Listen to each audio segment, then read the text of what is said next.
20-ാം നൂറ്റാണ്ടിൻ്റെ കലയായ സിനിമ എല്ലാ കലാരൂപങ്ങളെയും ഉൾക്കൊള്ളുകയും സാംശീകരിക്കുകയും ഒരു പരിധിവരെ അവയ്ക്കൊക്കെ ബദലാകുകയും ചെയ്തിട്ടുണ്ട്.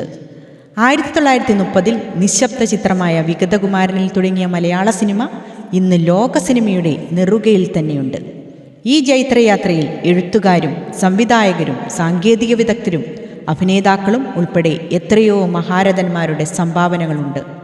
1952-ൽ ആത്മസഖി എന്ന ചിത്രത്തിലൂടെ അരങ്ങേറ്റം കുറിച്ച് അകൃത്രിമമായ അഭിനയ ശൈലിയിലൂടെ മലയാള സിനിമയിലെ പൗരുഷത്തിൻ്റെ അടയാളമായി മാറിയ അനശ്വര നടൻ സത്യൻ, ഒരു തലമുറയുടെ പ്രണയസങ്കല്പങ്ങൾക്ക് രൂപവും ഭാവവും നൽകിയ വിണ്ണിൽ നിന്ന് മണ്ണിലേക്ക് ഇറങ്ങി വന്ന നക്ഷത്രം നിത്യഹരിത നായകൻ പ്രേം നസീർ തുടങ്ങി എത്രയോ പേർ മലയാള സിനിമയെ സ്വപ്നതുല്യമായ തലങ്ങളിലേക്ക് ഉയർത്തുകയുണ്ടായി.